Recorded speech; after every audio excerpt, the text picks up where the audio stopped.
오늘 함께 나누면서 은혜 받을 말씀은 사도행전 19장 23절에서 41절 끝까지 마지막 절까지입니다. 사도행전 19장 23절에서 41절까지 말씀, 제가 가진 신약성경 222면 223면입니다. 제가 대학생 때 청년 시절에 참 열정적으로 신앙생활을 했다는 기억이 있어요. 참 열심히 했던 것 같습니다. 그때를 돌아보면 우리 성도님들 어린 시절, 젊은 시절에 다 그랬겠지만 금요일 날 연합 수요일 예배 드리고 나서 목요일 하루 잠깐 쉬고 금요 철야 예배부터 해서 토요일 날 청년 예배를 위해서 회장으로 임원으로 편집위원으로 해가지고 아침부터 일을 하고 막 뛰어다니고, 토요일 날 청년 예배를 드리고 또 주일 날 예배를 위해서 토요일 저녁부터 준비를 하고 주일날 새벽같이 가서 교사를 하고 예배를 드리고 성가대를 하고 또 청년 모임을 하고 저녁 예배도 있잖아요. 한국은 또 저녁 예배를 드리고 또 저녁 예배 끝나고 나면 청년부 기도회로 또 골방에 모여서 새벽 1시, 2시까지 기도를 하고, 그리고 나서 피곤하니까 밤에 야식을 먹으러 가고 또 사우나를 가고 월요일날 아침까지 피곤해서 해롱해롱하던 그런 삶을 매주 살았던 청년 시절에 정말 열정적이었던 것 같아요. 복음의 뜨거운 하나님의 은혜를 경험하고 나서 열정적으로 드렸던 것 같은데, 근데 그럴 때에도 제가 간혹가다 전도사님한테 끌려가서 혼나던 제목들이 항상 있었어요. 전도사님이나 목사님들이 저를 항상 한쪽 구석으로 데려가서 한 번씩 혼날 때가 있는데, 왜 혼나냐면 한결같지 않다고, 정말 열정적이고 모든 일을 정말 당장 죽을 것처럼 하는데 정말 중요한 건 하나님의 일을 하거나 사역을 할 때 또 신앙생활을 할 때 한결같이 변함없이 하는 것, 그게 정말 중요한데 그게 항상 부족해서 많이 혼났던 것 같습니다. 시간이 지나고 젊은 친구들을 보니까 여전히 젊은 친구들의 열정이 참 대단해요. 근데 그 친구들을 바라보면서 여전히 그 안에서 똑같이 제가 그랬던 모습들처럼 나타나는 모습을 보면 한결같음이 항상 부족한 것 같아요. 아직 이제 책임감이 많이 없는 시절이라서 그랬던 것 같습니다.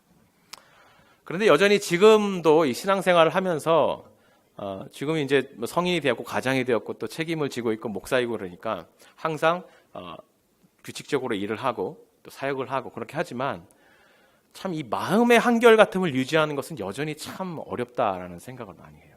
마음이 한결같고 하나님 앞에 나의 태도와 나의 생각과 나의 하나님 앞에 정서와 모든 것이 정말 하나님 앞에 한결같다라는 것, 정말 어려운 일인 것 같습니다. 사실은 신명기 말씀에 내 힘과 마음과 생명과 모든 것을 항상 들여서 한결같이 하나님을 예배하라, 그렇게 명령했잖아요. 근데 이것을 지키지 못하는 우리들의 모습입니다. 지난주에 우리 윤경신 할머님을 뵈러 가서 신방을 하고, 근데 윤경신 할머님이 어떤 한 사람을 아주 극찬을 하셨어요. 노인센터에 가시는데 그것을 운영하시는 한 사람을 칭찬하시면서 뭐라 그랬냐면, 사람이 참 한결같아.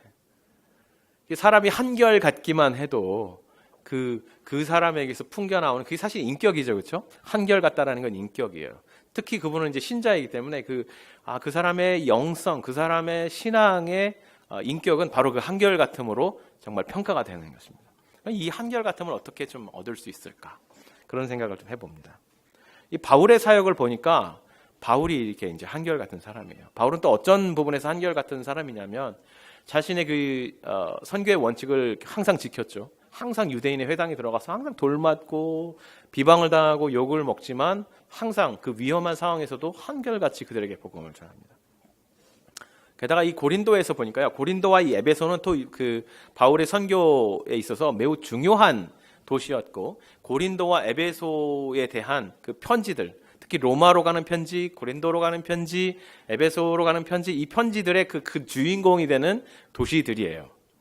특히 고린도는 그리고 에베소는 바울이 유난히 오래 한 곳에서 머물러서 사역을 했던 도시입니다. 대체로 바울이 한 도시에 오래 머물지 않았는데 특히 오래 머물면서 사역을 했습니다. 고린도에서는 그가 복음을 전하다가 핍박을 받고 복음을 비방하는 사람들을 만나서 마음이 상당히 낙심했을 때 하나님께서 그에게 환상 가운데 나타나셔서 그를 격려해 주셨습니다. 18장 9절에서 11절 말씀이죠. 사도행전. 밤에 주께서 환상 가운데서 바울에게 말씀하시되 두려워하지 말며 침묵하지 말고 말하라. 내가 너와 함께 있음에 어떤 사람도 너를 대적하여 해롭게 할 자가 없을 것이니 이는 이 성중에 내 백성이 많음이라 하시더라. 1년 6개월을 머물며 바울이 그들 가운데서 하나님의 말씀을 가르치니라. 1년 6개월을 머물면서. 아마도 바울이 이 하나님의 환상 중에서 그를 격려해 주시고 그를 세워주신 그것이 감사해서 그 1년 6개월 동안 쭉 머물면서 하나님 앞에 서원을 했던 것 같아요. 하나님 감사합니다. 하나님 내게 나타나셔서 이 절망과 좌절 가운데 있는 저를 세워주셔서 감사합니다. 그러면서 서원을 했거든요. 하나님께서 저를 이곳에서 이제 사역이 마무리됐으니까 떠나라 라고 하실 때까지 제가 하나님의 그 사역을 가지고 지치지 않고 한결같이 해나가겠습니다. 제가 그 약속으로 나시린들이 그랬던 것처럼 머리를 자르지 않고 하나님의 그 은혜를 늘 기억하겠고 제 주변에 있는 사람들도 저를 보면서 하나님이 내게 주신 그 약속을 기억하게 하겠습니다. 그래서 아마 머리를 자르지 않았던 것 같습니다. 그래서 그 사역이 1년 6개월이 지나고 맞춰지는 순간 고린도를 떠나면서 고린도에 한 2개의 항구가 있는데 그 중에 한 항구인 갱그레아에서 머리를 깎았더라. 그렇게 나오는 거죠. 하나님께 서원드린, 하나님께 약속드린, 또 하나님의 그 은혜를 입은 그것을 지켜오고 있었는데 하나님 드디어 이 사역을 마무리했습니다. 감사합니다. 하나님께 영광 돌립니다. 그리고 머리를 자른 거죠. 그리고 이제 에베소에 들어가서 브리스길라와 아굴라를 원래 계획과는 달리 그곳에 머물게 하면서 약속을 했죠. 내가 만약에 하나님의 뜻이면 다시 돌아오겠다. 그리고 떠났는데 그러고 나서 이제 예루살렘을 들려서 안디옥을 들려서 갈라디아와 브리지아 지역을 방문한 후에 다시 이제 3차 여행을 다시 에베소로 다시 돌아오게 되는 것입니다. 이 에베소에서 변함없이 그는 유대인들에게 말씀을 전하고 그들에게 말씀을 계속해서 강론했습니다. 여전히 이곳에서도 그를 향한 박해가 변함없이 일어났습니다. 그때 아마 그는 고린도에서 하나님께서 격려하셨던 그 사역을 기억했을 것 같습니다. 그래서 그는 이번에는 그 좌절하지 않고 그 사역을 변함없이 한결같이 이끌어가는데 그 말씀에 대해서 그 19장 9절 말씀을 우리가 보면 바울이 어떻게 사역을 했는지를 보여주고 있습니다. 우리가 말씀을 좀 펴서 오늘 계속 찾아보면서 읽었으면 좋겠습니다. 19장 9절 말씀인데요. 오늘 설교를 준비하면서 제가 좀 유혹이 있었어요. 이 말씀을 좀 이렇게 파워포인트에 올려놓고 쉽게 보았으면 그러면 좋지 않을까라는 생각이 들었는데 어차피 우리가 성경도 자주 안 보기 때문에 이렇게 계속 성경을 좀 찾으면서 보면 좋겠다라는 생각이 들었어요. 그래서 앞으로도 우리가 설교할 때 성경을 항상 손에 들고 같이 찾아가면서 말씀을 들었으면 좋겠습니다. 9절 말씀을 같이 한번 볼까요? 19장 9절 말씀. 어떤 사람들은 마음이 굳어 순종하지 않고 무리 앞에서 이 도를 비방하거늘 바울이 그들을 떠나 제자들을 따로 세우고 두란노 서원에서 날마다 강론하니라. 2해 동안 이같이 하니 아시아에 사는 유대인이나 헬라인이나 다 주의 말씀을 듣더라.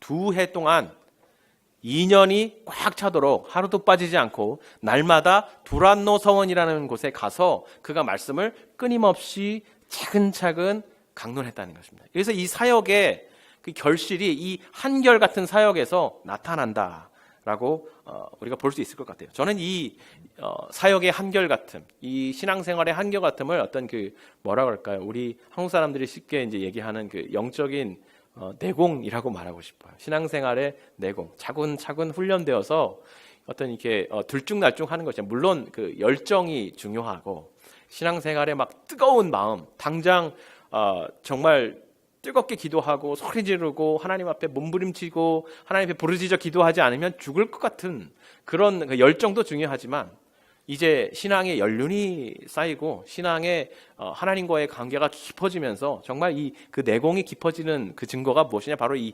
한결같은 변함없는 사역과 변함없는 신앙생활과 변함없는 하나님과의 관계. 때로는 정말 감정이 바닥에 떨어지고 때로는 그 관계가 무너지고 때로는 껄끄러운 상황 속에 놓이게 되고, 그러나 그럼에도 불구하고 이 한결같이 빠짐없이 하나님과 교제하는 그 삶을 유지하는 것, 이거 너무 중요한 사실이라고 생각합니다. 이렇게 2해 동안 바울이 빠짐없이 한결같이 말씀을 강론했습니다.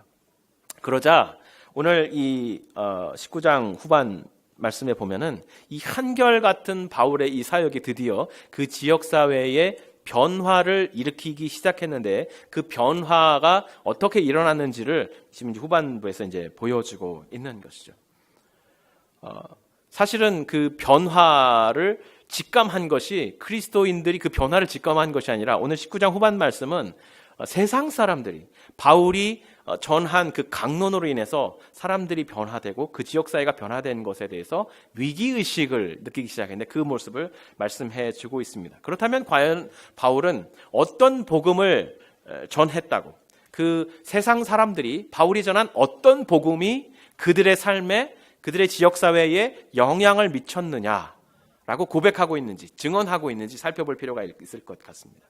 바울이 전했던 메시지는 사실은 에베소라는 도시가 어떤 도시였는가와 아주 밀접한 관계가 있습니다.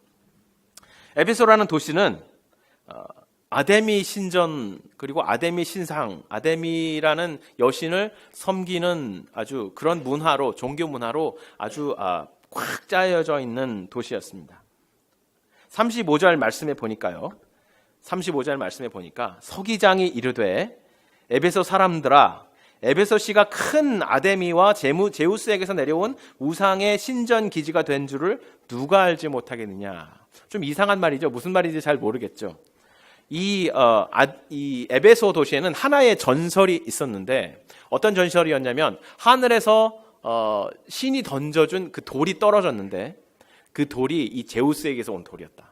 아마도 학자들은 이것이 아마 운석이 아니었을까 그런 얘기들을 해요. 하늘에서 돌이 떨어졌고 아마 그 돌을 가공했든지 그 돌을 가지고 신상을 만들었던 것 같아요. 그래서 그 전설이 내려오면서 이 아뎀이라는 이 에베소라는 곳에 하늘에서 떨어진 돌이 있었고 우상이 있었는데 그것이 바로 아데미 여신이었다. 그래서 이 에베소는 그 아데미 여신을 섬기고 지키고 온 다른 도시에 선교하는, 우리로 말하자면 선교하고 전하는 그 신이 준 역할을 부여받은 아주 신성한 도시다라는 인식을 가지고 있었어요. 그래서 그 아데미 여신을 섬기는 종교로 아주 그 어린애서부터 아이까지 완전히 그 거의 세뇌되어 있다시피 한 그 종교 문화로 풍성한 도시였다는 것입니다. 이 도시를 향해서 바울이 그 전한 메시지가 아주 중요했다는 것이죠. 이 아데미 를 섬기는 에베소의 이 선교적인 역량이 얼마나 대단했는지 우리가 복음서에서도 볼 수가 있어요. 복음서에 보면 예수님께서 누가복음 8장, 마태복음 8장, 마가복음 5장에 보면 예수님께서 제자들을 데리고 갈릴리를 가로질러서 한 곳으로 갑니다. 한 영혼을 구하기 위해서. 그곳의 이름이 뭐냐면 거라사라는 지역이에요. 거라사라는 지역은 유대인들이 살던 지역은 아니었어요. 그곳은 이방인들이 살던 곳이었습니다. 그곳에 가서 한 영혼을 구하기 위해서 가시는데 그 영혼은 어떤 영혼이냐면 군대라는 이름을 가진 귀신들이 사로잡았던, 그래서 집에 머물지 못하고 무덤이 있는 그 산지에 머물고 있었던 아주 광폭한 사람이었습니다. 예수께서 그 영혼을 찾아가셔서 귀신을 내쫓으시고 그 영혼을 구원하셨습니다. 그때 그 귀신들이 예수의 내쫓으심을 거적하지 못하고 들어갈 곳을 찾다가 그곳의 지역에 있던 돼지떼에 들어가기를 허락을 받고 들어가고, 그 돼지떼가 그 귀신으로 인해서 미쳐서 물속으로 뛰어들어서 거의 마가복음의 기록에 의하면 2,000마리가 넘는 돼지떼가 물속에 수장이 되었다. 그렇게 말해주고 있어요. 이렇게 이제 귀신의 역사가 광폭하게 일어나던 도시 거라사. 근데 그 거라사에 이 아데미 여신을 섬기는 커다란 신전이 있었습니다.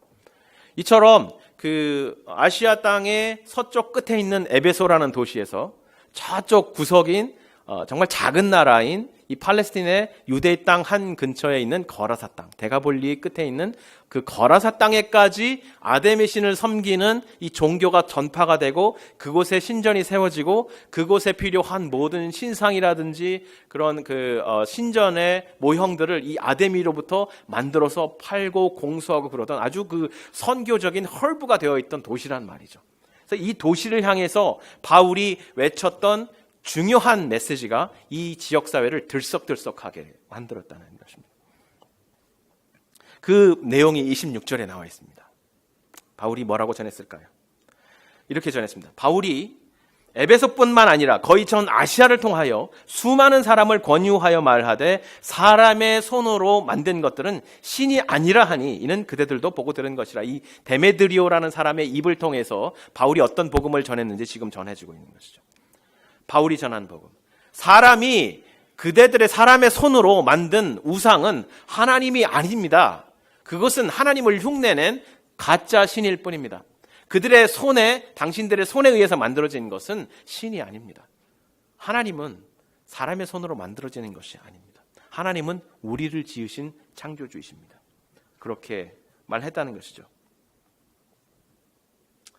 자, 이 26절 말씀을 보면 그 수많은 사람을 바울이 이 복음으로 권유했다 이렇게 말하고 있는데요. 이 권유했다라는 이 말을 우리가 좀 이렇게 주의 깊게 살펴볼 필요가 있어요. 우리 한글 성경에는 이 권유하다라는 하나의 동사로 기록이 되어 있는데 영어 성경이나 그리스 성경을 보니까 사실은 두 개의 동사예요. 어떤 동사냐면 첫 번째 동사는 설득했다. 바울이 그들을 복음으로 설득했고 그 복음이 실제로 그들의 삶 속에 워크해서 그들의 영혼을 사로잡아서 뭐라고 그랬냐면 그들을 데리고 갔다. 그렇게 표현하고 있습니다. 영어 성경에서는 persuaded and taken away 이렇게 말합니다. 그래서 바울의 복음이 사람을 설득했고 사람들의 마음을 사로잡았고 그 복음이 결국 그들을 우상을 섬기는 우리 아르테미스 신을 섬기는 우리들의 종교로부터 끌어가서 예수를 하나님의 아들 그의 왕으로 그가 세운 왕으로 섬기는 메시아로 섬기는 유대인들의 독특한 그 신앙을 섬기는 곳으로 가게 만들었다 말하고 있는 것이죠. 실제로 이 데메드리오가 증거하는 거예요. 바울이 전한 이 복음이 얼마나 파워풀했는지 그 복음이 실제로 사람의 마음을 변화시켰을 뿐이라 그들의 삶의 라이프스타일을 완전히 바꾸어서 우상을 섬기는 삶이 아니라 하나님을 섬기는 예수 그리스도를 섬기는 삶으로 완전히 바꾸게 했고 그것이 우리들의 이 지역사회에 아주 중대한 영향을 미쳤다라고 말해주고 있죠. 그래서 이 복음으로부터 이 지역사회가 위기의식을 느끼기 시작했다는 것을 이제 그의 데메드리오가 자신의 입으로 말해주고 있습니다. 그 첫 번째 위기의식을 느낀 이유가 무엇이느냐? 그것은 이들의 실제 그 생업에 아주 중대한 타격을 입혔습니다. 이들이 뭐 하는 사람들입니까? 은세공업자들이에요. 은을 녹여서 그리고 다른 금속을 녹여서 이 아데미 여신을 만들거나 아니면 그 아데미를 섬기는 신전을 그 리플리카라고 그러죠. 조그만 모형들을 만들어서 각각 집에 팔아서 그 집에 두고 모든 곳에서 신전에 오지 못하더라도 항상 매일의 삶 속에서 아데미 여신을 예배하고 기도하고 그 집에서 예배드리는 그런 삶을 하게 했던 사람들이라는 말입니다. 그런데 이 복음 때문에 사람들이 우상 숭배로부터 돌이켜서 하나님을 섬기는 그 신앙으로 라이프스타일을 바꾸기 시작하니까 벌써 그들이 이 판매량이 확 줄어들고 그들의 생업에 상당히 지장이 초래하기 시작했다는 것입니다. 그리고 그들이 섬기는 이 종교, 어느 사회나 그 사회가 중요하게 생각하는 종교나 그 사회가 중요하게 생각하는 가치에 근접해 있는 생업을 하는 사람들은 그 가치만큼이나 상당히 높은 사회적 지위를 누리게 되는데 이렇게 생업에 타격을 받다 보니까 우상 숭배로부터 하나님을 섬기는 그 자리로 삶의 그 태도를 삶의 방식을 완전히 바꾸다 보니까 사람들이 그들의 종교적인 사회적인 지위마저도 흔들릴 영향에 그 처지에 이르게 되었다라고 말해주고 있습니다. 그리고 데메드리오스라는 사람이 이제 그 은장 섹터를 조금 더 화가 나게 만들려고 약간의 과장을 하지만 그 속에 들어있는 그 의미가 이제 중요한데 뭐라고 말을 하냐면 우리의 삶의 어떤 지위가 떨어지는 것뿐만 아니라 이 아데미 신을 섬기고 아데미 여신을 섬기는 신앙을 온 도시에 온 세계에 퍼뜨려야 되는데 그 세계관마저도 무너질 위기에 봉착했다라는 말을 했습니다. 이 복음이라는 것이 이 세계와 우상을 섬기는 이 세계와 정면으로 부딪히면서 이 세계가 가지고 있는 가치관 자체를 흔들어서 무너뜨리려고 들썩들썩하게 만들었다라는 것을 이 세상 사람의 눈으로 세상 사람의 입으로 증거하게 했다라는 것입니다. 실제로 우리가 아데미 여신의 그 모습을 보면은요, 이 아데미 여신의 모습 속에 가짜 하나님, 우리 하나님께서 처음에 우리를 창조하시고 주셨던 그 명령이 왜곡되어서 들어가 있다는 모습, 매우 유사하게 들어가 있다는 모습을 우리가 볼 수 있습니다. 제가 슬라이드를 하나 준비했는데 아담이 여심의 신상을 이렇게 보시면 여러분 익숙하시죠? 여러분 자주 보셨을 거예요. 이 가슴 부분에 보면 그 여성의 가슴이 여러 개 달려 있어요. 이게 뭐냐면 다산을 상징하는 거예요. 자녀를 정말 많이 낳고 풍성하게 자녀를 낳은 다음에 그 자녀들이 모두 그 농업에 종사하면서 아주 많은 생산량을 늘리게 해서 그 이 세상을 자기 자녀들로 아데미 신상을 그 섬기는 사람들로 가득 차게 한다라는 그 종교적인 멘탈리티가 들어 있는 것입니다. 이게 뭐랑 닮아 있어요, 여러분? 창세기 보니까 하나님께서 우리를 창조하신 후에 사람을 창조하신 후에 뭐라 그랬냐면 창세기 1장 27절 28절 말씀이죠. 하나님이 자기 형상 곧 하나님의 형상대로 사람을 창조하시되 남자와 여자를 창조하시고 하나님이 그들에게 복을 주시며 그들에게 이르시되 생육하고 번성하여 땅에 충만하라. 그리고 그 땅을 정복하라. 바다의 물고기며 하늘의 새와 땅에 기는 모든 것을 다스리게 하라. 모든 세상을 너희가 다스리고 땅을 경작하고 그 땅에 나타나는 그 땅으로부터 나는 모든 소산으로 너희가 누리고 사랑하고 섬기고 그 하나님을, 그것을 주신 하나님을 예배하라. 그 명령을 주신 것입니다. 근데 이 명령이 왜곡되어서 우상숭배를 하는 사람들에게도 그대로 비슷하게 전해지는데 바로 이러한 이 우상숭배를 하는 여신의 모습 속에 들어있는 거죠. 많이 낳고 풍성해져서 이 아데미 여신을 섬기는 신앙을 온 땅에 풍성하게 하고 힘으로 지배하고, 만약에 너희의 신앙을 받아들이는 사람이 받아들이지 않는다면 칼의 힘으로 그들을 정복해서 이 종교를 다 따르게 하라. 그래서 그들은 이 로마의 칼의 힘으로 이 구석진 곳 팔레스틴 지역까지 와서 그들을 정복하고 그곳에 아데미 신전을 세워놓고 모두가 이 여신을 섬기게 했던 것입니다. 얼마나 대단한 어마어마한 도시였냐면 이 아데미 신전이 다 무너져 지금은 큰 기둥 하나만 남아있는데 이것이 세계 7대 불가사의 중에 하나예요. 어떻게 이 건물을 지었을까? 어떻게 이 융성한 문화를 이루었을까라고 생각할 정도로 어마어마한 그 문화가 융성화된 도시였습니다.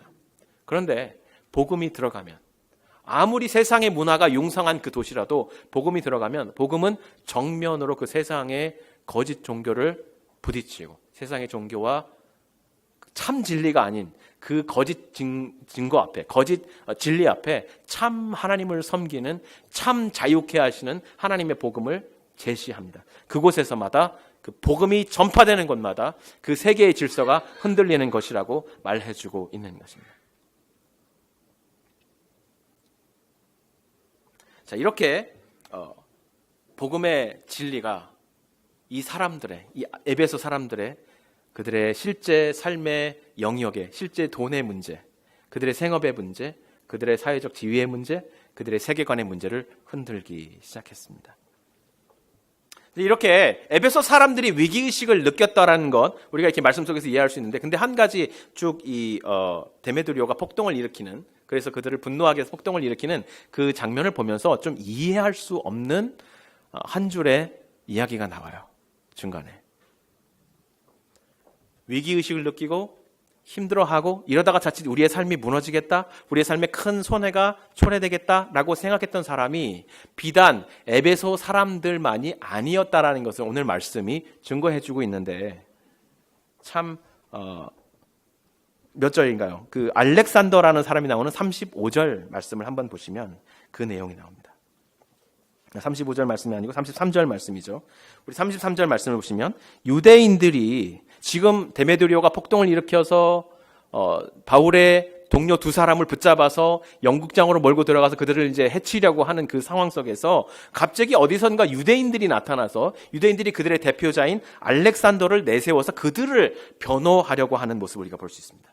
33절 말씀을 보면 유대인들이 무리 가운데서 알렉산더를 권하여 앞으로 밀어내니 알렉산더가 손짓하여 백성에게 변명하려 하나 그들은 그가 유대인인 줄 알고 다 한 소리로 외쳐 이르되 크다 에베소 사람의 아데미여 하기를 2시간이나 하더니, 이렇게 삶의 위기의식을 느꼈던 사람이 에베소 사람뿐만 아니라 유대인들조차도 이러다가 우리의 삶의 안전한 안전지대를 잃어버리겠다라는 위기의식을 느끼기 시작했습니다.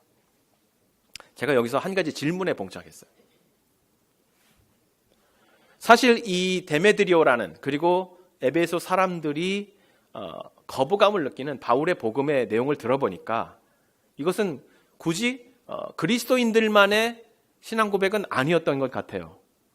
성경을 보니까 사람들이요, 당신들의 손으로 만든 그 우상은 참 하나님이 아닙니다. 이 고백은요, 10계명의 첫 계명과 두 번째 계명이에요. 유대인들의 계명이란 말이에요. 그렇죠? 그러면 우리가 추측해 보건대 그 지역에 살던 유대인들이 사실 이러한 신앙 고백을 하고 매일같이 모여서 10계명을 외우고 매일같이 모여서 하나님을 찬양하는데, 하나님은 당신뿐입니다. 쉐마 이스라엘 하잖아요. 들으라 이스라엘아, 하나님은 한 분뿐이시니 우리는 모든 것을 다 쏟아붙여서 그 한 하나님만을 섬겨야 한다라고 아침마다 회당에서 모여서 고백하던 그들이었는데, 그들은 왜 지금까지 이 에베소라는 곳에서 아무런 갈등도 일으키지 않고 조용히 살았을까? 왜 유독 그리스도인들만, 왜 유독 바울만 이 도시에 들어와서 이 문제를 일으켰을까? 바울은 왜 에베소 사람들을 향하여 이 10계명의 첫 번째와 두 번째 계명을 전하면서 왜 굳이 사회적 갈등이 일으키면서까지 이 복음을 전해야 했을까? 유대인들은 왜 잠잠했을까? 바울은 왜 전했을까? 그 생각을 하기에 이르렀습니다. 그리고 유대인들은 왜 이 폭동이 나는 지금 이 시점에 왜 갑자기 느닷없이 나타나서 그들을 변명하려고 했을까? 라는 생각을 해보게 되었어요. 얼마든지 유대인들이 이 지역사회에 참 하나님은 우리의 하나님입니다 라고 복음을 전했을 법한데, 역사적인 고증을 아무리 해봐도, 역사적인 자료를 아무리 뒤져도 유대인들이 그렇게 했다라는 증거가 아무 곳에도 없습니다. 반대로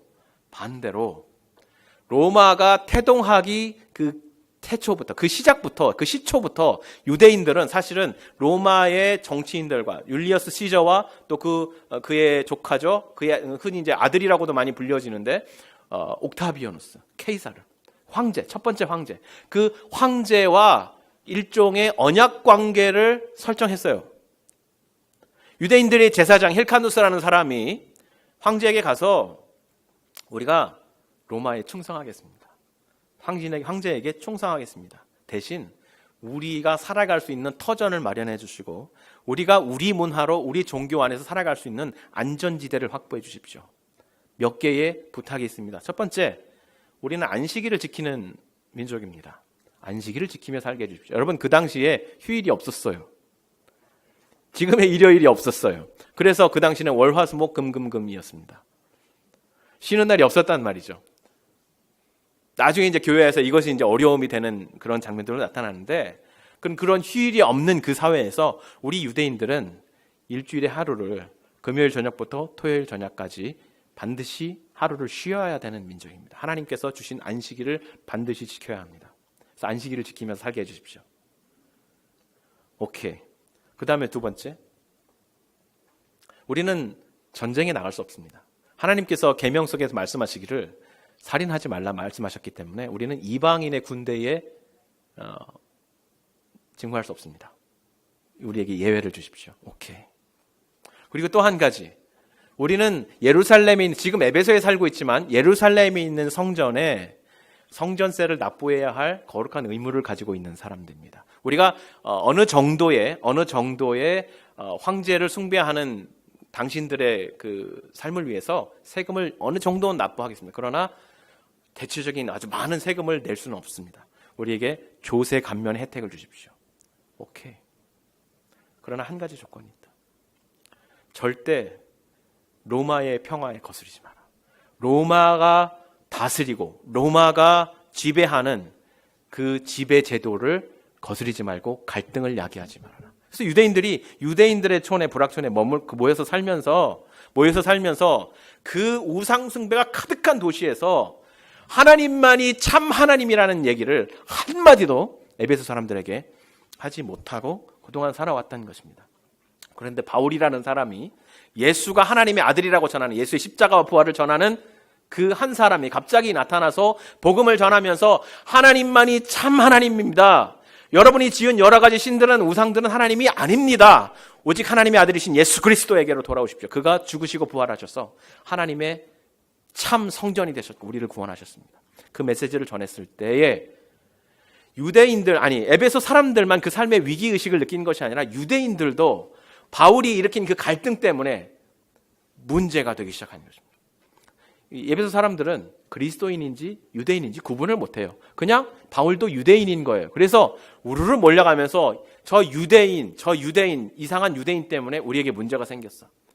그동안은 저들이 모여서 살면서 그들의 신을 섬기고 살았지만 우리의 삶에 전혀 방해를 주지 않고 아주 안전지대에서 살고 있었는데 바울이라는 사람이 들어오고 그의 동료들이 들어오면서 그가 2년 동안 두란노 서원에서 복음을 끈질기게 가르치면서 그 복음이 우리의 그 삶의 터전을 조금씩 흔들어 놓기 시작했는데 우리의 생계와 우리의 사회적인 지위와 우리의 이 가치관과 세계와 종교를 통째로 흔들기 시작했어. 그래서 이 유대인들을 우리가 가만히 두지를 못하겠다라고 폭동을 일으키는 과정에서 이 유대인들마저도 이러다가는 안전지대에서 편안하게 우리의 종교, 우리의 문화, 우리 선조들의 가치를 지키며 살아왔던 우리 이 안전한 곳을 잃어버리겠다. 우리 삶의 터전을 잃어버리겠다라고 하고 알렉산더라는 아마 그들의 회당장이었겠죠. 그들의 대표였겠죠. 그 사람을 내보내서 우리 유대인들은 당신들의 종교를 비방하지 않습니다. 우리는 우리의 신앙을 겉으로 드러내면서 당신들에게 강요하지 않습니다. 우리는 당신들과 농쟁할 마음이 전혀도 없습니다. 이렇게 변증하려 했단 말이죠.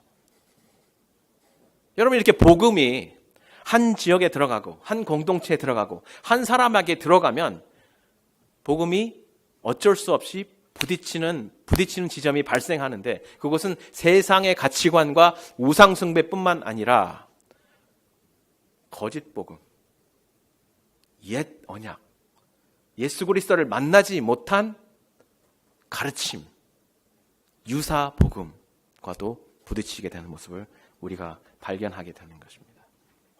왜 그리스도인들만 이렇게 갈등을 일으키며 그 갈등을 우리가 감수하면서도 복음을 전하게 되는 것일까? 그런 질문과 고민을 가지고 제가 고민하는 순간 깨달은 것이 하나 있어요.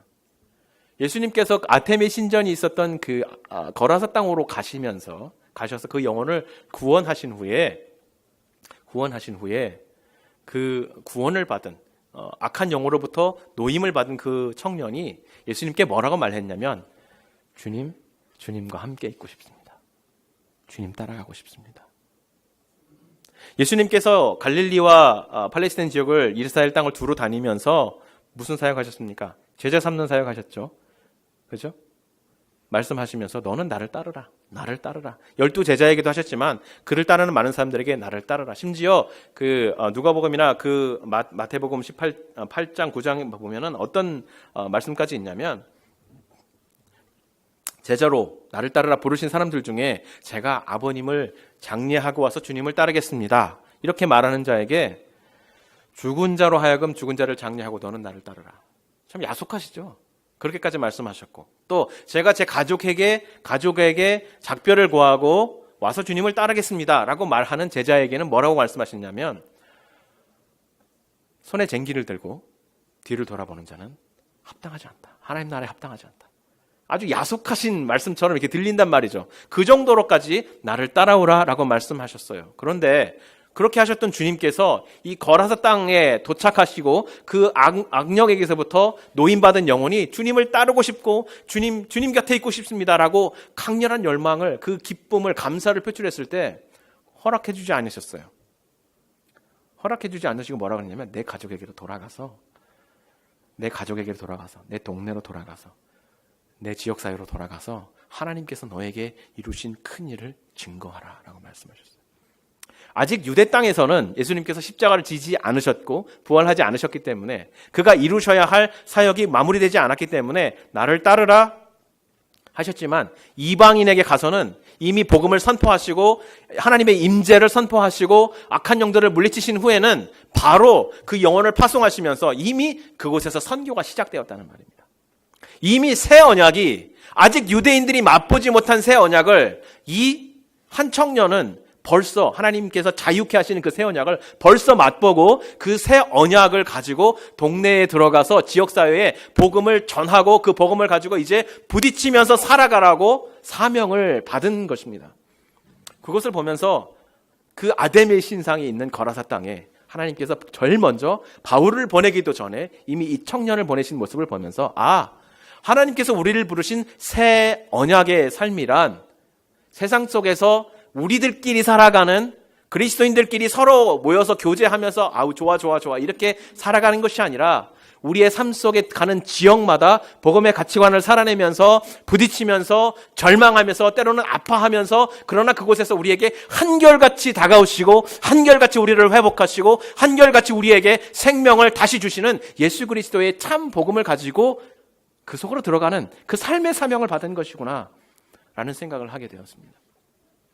오랜 하나님의 율법과 그 생명의 가치를 가지고도 안전지대 안에 머물러서 전혀 갈등을 야기하지 않고 사실은 하나님의 언약 안에서 살아가기 위해서 그 안전지대를 구축한 것인데 알고 보니까 하나님과의 언약이 아니라 로마의 황제와 맺은 언약 속에서 살아가고 있는 이 유대인들. 그러나 그리스도인은 로마의 황제가 하나님의 아들이 아닙니다. 로마의 황제는 하나님의 아들이라고 부름을 받고 있었어요. 그때 복음을 전하는 바울과 그리스도인들은 고백했습니다. 오직 예수께서 하나님의 아들이시고 우리의 구원자이십니다. 그 로마의 언약이 아니라 예수 그리스도 안에서 받은 새 언약이 바로 우리로 하여금 고난과 박해와 고통 가운데서도 이 복음을 전할 수밖에 없게 하는 것입니다. 라는 증거를 하면서 살아가는 것입니다. 이 복음을 전해야 하는 것입니다. 하나님께서 이 복음을 전하도록 우리의 안전지대에 머물러 있지 못하도록 여러분을 성도들 한 사람 한 사람을 불러주셨습니다. 저를 부르셨습니다. 이 말씀 준비하면서 마음속에 부담이 되는 거예요. 이거 세상에 제대로 복음 한번 전해보지 못하고 항상 이 단상에서만 설교를 하고 항상 이 단상에서만 성경 공부 세팅에서만 복음을 전하고 그랬던 저라서 또 어릴 때부터 목사의 아들로 자랐기 때문에 항상 저도 그 안전한 지대 안에서 살아왔어요. 가만히 생각해 보니까 제가 바로 그 유대인처럼 안전지대 안에 살아왔구나라는 생각이 들었어요. 그래서 어제는 성경이랑 CD 몇 개를 복사해가지고 가지고 나와서 H마이트 앞에 나와서 이렇게 서 있는 거예요. 무슨 말을 할지 입에서 말이 떨어지지도 않고 참 목사가 이렇게 면역력이 없구나. 세상을 향해서 면역력이 없구나. 그런 생각을 하면서 지나가는 사람에게 또 시간들을 주지 않아요. 복음을 전하려고 해도 휙휙 지나가고 안녕히 계세요. 그러고 지나간단 말이죠. 어떻게 합니까? 그죠? 인사하는 거예요. 안녕하세요. 교회 다니세요? 안녕하세요. 예수 믿으세요? 예수 믿는다고 그러면 네. 은혜 가운데 사세요. 인사하고 네. 교회 나오시면 좋겠어요. 한마디 짧은 말들 하고 지나가는 거예요. 별로 효과가 있을 것 같지도 않아요. 별로 어떤 복음에 대한 열정이 계기가 될 것 같지도 않아요. 그러면서 고민을 하게 되었습니다. 과연 우리는 어떻게 바울 당시의 그리스도인들은 이렇게 사회에 아주 심각한 위기의식을 줄 정도로 그들의 한결같은 신앙의 모습을 보여주었는데 우리는 어떻게 이 세상에 영향력을 미치며 살아갈 것인가 좀 고민이 되더라고요. 오늘날 그리스도인들은 어떻게 세상에 영향을 미칠까? 여러 가지 좋은 프로그램도 있고 전도의 방법도 있겠지만 마음속에 주시는 한 가지 깨달음은 한 가지 생각은 신앙의 한결같음이겠구나. 우리가 세상을 향하고 세상에 나가서 하나님 앞에 헌신된 사람으로서 살아가는 한결같은 삶의 모습이 아닐까. 그것이 내 삶 속에 계속해서 실제 삶에서 하나님의 신앙의 하나님을 섬기는 사람의 신앙의 인격으로 드러나게 하는 그러기 위해서 몸부림치는 정말 그 빛을 증거하는 하루아침의 삶이 아니라 한결같은 삶이어야겠구나라는 깨달음이 왔습니다. 그런데 그게 우리 가운데 없잖아요. 문제는. 그 한결같음이 이제 어른으로 살아가니까 책임은 있고 항상 규칙적으로 살기 위해 노력하지만 우리 마음의 한결같음을 생각해 볼 때 여전히 부족하고 여전히 문제가 많고 여전히 갑자기 건너뛰는 슬롯들이 많단 말이죠. 삶 속에. 다시 은혜로 돌아갈 수밖에 없겠다라는 생각을 했습니다. 우리를 향해서 한결같은 그 주님 앞에 내 삶에 한결같이 못한 모습을 얹어놓는 방법밖에는, 그 우리를 향해서 언약에, 새 언약에 있어서 변함없이 정말 모든 것을 다 희생하신 주님, 이 한 영혼을 위해서 돼지떼 2,000마리를 희생하셨을 뿐만 아니라 자기 자신을 십자가에 주셔서 정말 한 영혼을 위해서 주님께서 지불할 수 있는 모든 것을 다 지불하신, 희생하신 그 주님의 그 사랑, 그 안에, 그 한결같으신 사랑 안에 우리를 맡겨드리는 방법밖에 없지 않은가라는 생각을 하게 되었습니다. 그 하나님의 신실하심 속에 우리를 맡기고 그 하나님의 어떤 가치도 지불하려고 하시는, 어떤 희생과 심지어 이 세상의 사회 질서가 흔들리면서 생겨나는 여러 가지 어려움들이 있어요. 그렇죠? 은장색들이 그들의 입는 어떤 경제적인 타격 때문에 그 가족들이 힘들어질 수 있잖아요. 세상이 힘들어질 수 있어요. 그런 희생들이 있어요. 그러나 그런 희생들마저도 하나님께서는 한 영혼에 비하면 아무것도 아니라고 말씀하시는 것입니다. 그 영혼을 구원하기 위해서 다른 모든 가치들은 주님께서 지불하시겠다는 것입니다. 여러분, 우리가 복음을 전하는 삶을 살아갈 때에 우리가 혹은 세상이 지불해야 될 가치가 있을 수 있어요. 우리가 희생해야 되는 삶의 부분이 있을 수 있습니다. 주님께서 그것이 무엇인지 보여주실 때 우리가 지불하면서 한결같은 신앙의 삶으로, 한결같은 하나님의 말씀에, 그 언약에 의존하는 삶으로 살아가는 주님의 성도들이 되기를 간절히 소원합니다. 이제 우리가 발티모어 이너시티 미션을 앞두고 있습니다. 이 귀한 아이들 섬겨야 되고 한 번도 보지 못했어요. 이 아이들이 어떤 아이들일지 모르겠어요. 이 아이들을 섬기고 이 아이들에게 복음의 씨앗을 심겨주기 위해서 주님께서는 어떤 희생을 하셨을까? 주님께서 모든 것을 다 지불할, 자기 몸까지 십자가에 주신 하나님이십니다. 예수 그리스도십니다.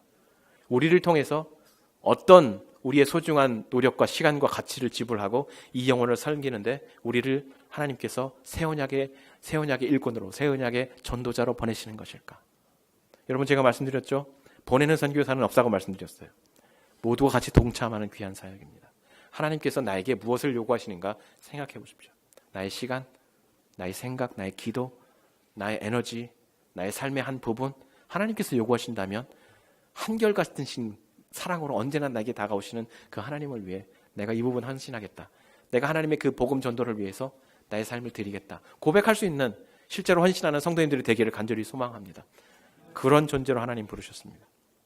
그냥 은혜 말하다가 아무것도 말하지 않고 은혜만 얘기하는 그리스도인 되면 안 되고요. 하나님께서 그 은혜의 힘으로 행하게 하시고 걸어가게 하시고 섬기게 하시고 헌신하게 하시는 그리스도인 되도록 우리를 부르셨다는 것입니다. 베드로전서 2장 9절 우리가 다 외우잖아요. 오직 너희는 택하신 족속이요 왕같은 제사장이요 거룩한 나라요 하나님의 소유된 백성이니 이는 너희를 어두운 데서 불러내요 그의 기이한 빛에 들어가게 하신 그분의 아름다운 덕을 선포하게 하려 하십니다.